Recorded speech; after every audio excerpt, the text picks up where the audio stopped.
Welcome to the dark side, Star Warriors. Today we're going to be examining a few more Rian Johnson comments.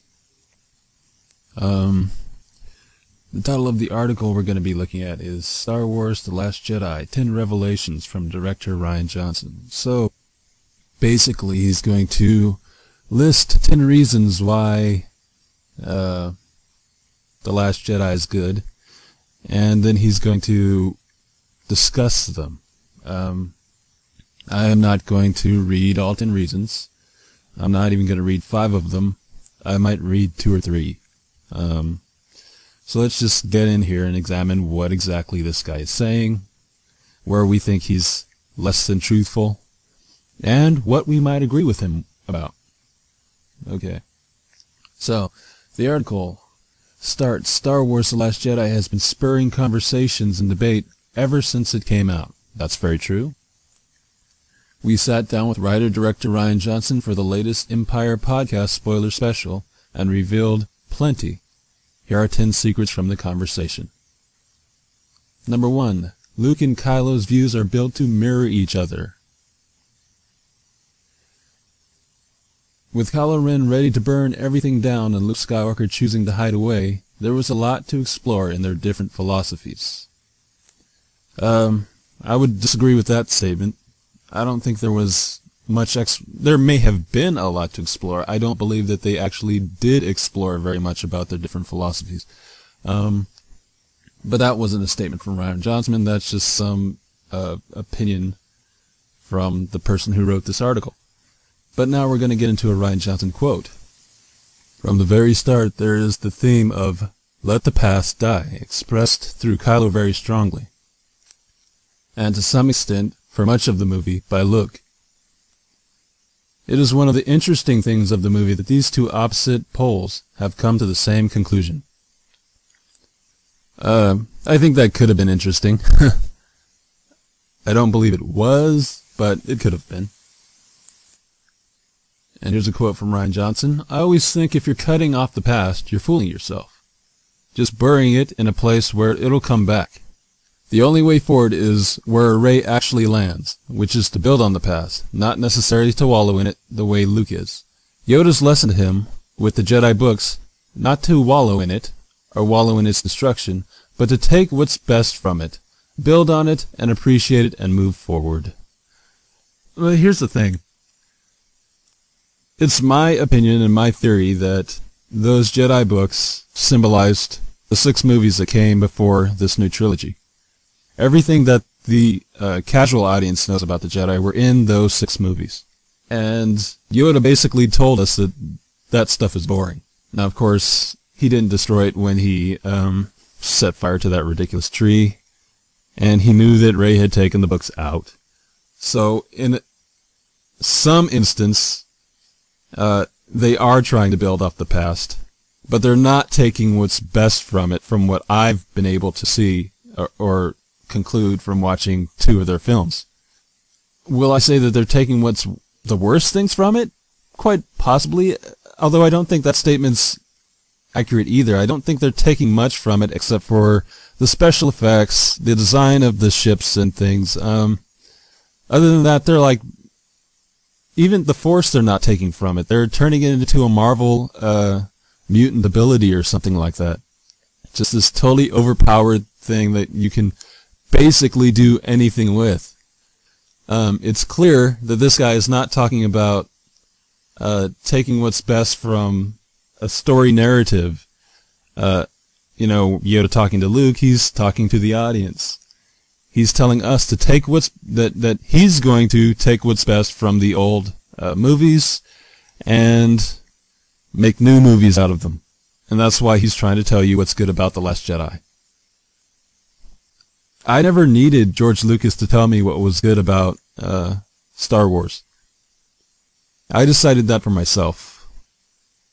And so this point he's come to, or Star Wars in general has come to, where they're breaking the fourth wall. And the characters in the movie are talking to the audience, is a clear indication that the creators are not fully confident in their material.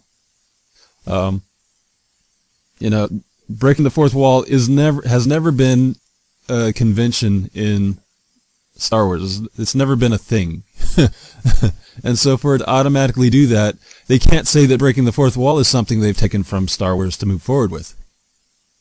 So I just kind of consider his comments here at least partially bogus, partially untrue.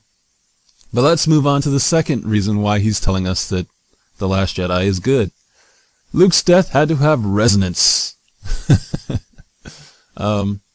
Luke's end is very different from that of Han Solo in The Force Awakens, but no less impactful. There's a reason for that, and his journey in the film leads to that point. Now, that's kind of a throwaway statement, but it wasn't a quote from Rian Johnson, so I won't talk about it too much. I'll just say that Luke's end is very much like Han Solo's and very much unlike Han Solo's. It would be a more accurate statement. Their ends were both sort of depressing. But here's a quote from Rian. He's taken himself out of the fight. He's sitting on that island in exile. I know the Luke I grew up with is not a coward. He's not sitting out there hiding. So I had to come up with a reason he was there that was active and positive and something I could genuinely believe I could think in his shoes, says Johnson. Now, this statement is chock full of lies, mixed in with a little bit of truth. Again, that's what these puff pieces from the director, or puff pieces interviewing the director, always seem to be full of. Luke is being a coward. He is out there hiding. If he wasn't, he would have known that Han died the same way Leia did.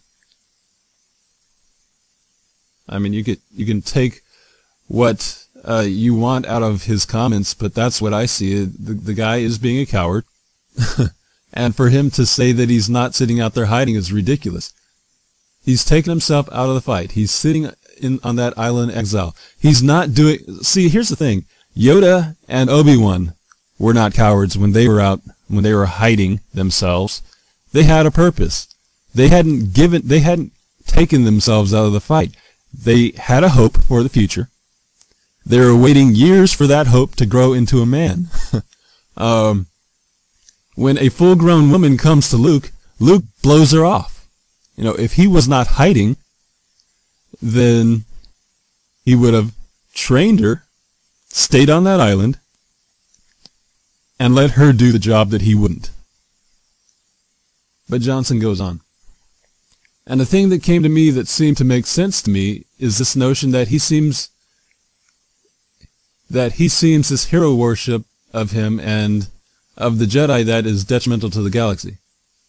Oh, that was really terribly either said or written. Let me read that again. And the thing that came to me that seemed to make sense to me is this notion that he seems this hero worship of him and of the Jedi that is detrimental that doesn't make any sense.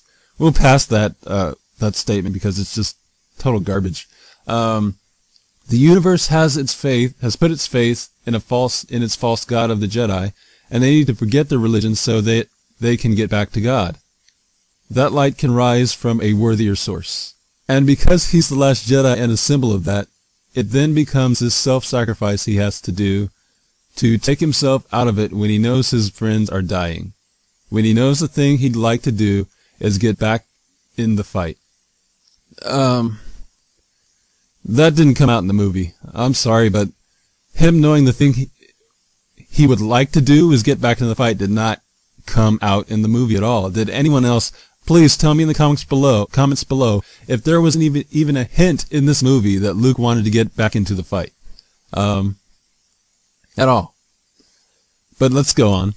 He's taken the weight of the world on his shoulders by taking himself out of the equation so that the Jedi can die out. This is a completely false and irrelevant statement.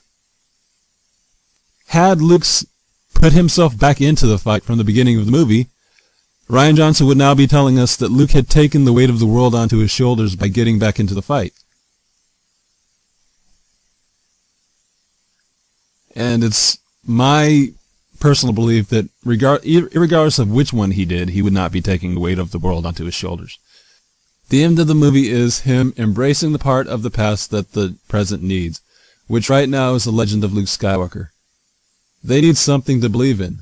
They need that action figure of Luke Skywalker to grab onto, that inspiration to stare up at the stars and believe that you can be a hero. Now, there is truth in what he just said. There's a lot of it, but it's utter bullshit. It's utter bullshit, and here's the reason why. Luke coming back in as this hero at the end did happen, but those people didn't need to see it. 20 people. You know, there wasn't any more than that. You know, if there was, it was like 30. But I think it was more like 20 people saw what he did. You're not going to make a legend out of that. The legend was basically when he went up to the Death Star, faced Darth Vader and the Emperor, and was the only one who really walked out of that confrontation. And there were literally hundreds, if not thousands, of people who know about that because they were there at the time. You can build a legend off of that. The galaxy is not going to miss the fact that Darth Vader and the Emperor and the Death Star are all gone. You know, the galaxy will easily miss the fact that these 20 people out of 1,000 or whatever it was are still alive. But he goes on. I wanted Luke's death to be peaceful, to be on his terms. I wanted it to be a victory. I wanted it to be that he's done this huge grand act that has restored the spark of hope to the galaxy. I'm hesitant to put into words what he does in the end, but it's completed. He's hesitant to put into words because whatever Luke did at the end, it wasn't that great. Let's just say it's not something to build a legend off of. It's not something that would build a legend off of. I mean, where was this guy when the chips were really down? So of course you wouldn't want to put that into words. Rian Johnson is smart with the PR, if nothing else. I'm not going to read any more of this, but just to give you guys a preview of what the next thing is that Rian Johnson goes over. Number 3, the Stable Boy ending almost wasn't the last scene. So if you want to read this article yourself, I will put a link down below and let you guys make your own opinions about what Rian Johnson says. And as always, if you're listening to this, you are the new Repel. You are the new Repel. You are the new Repel. You are the new Repel. You are the new Repel. You are the new Repel. You are the new Repel.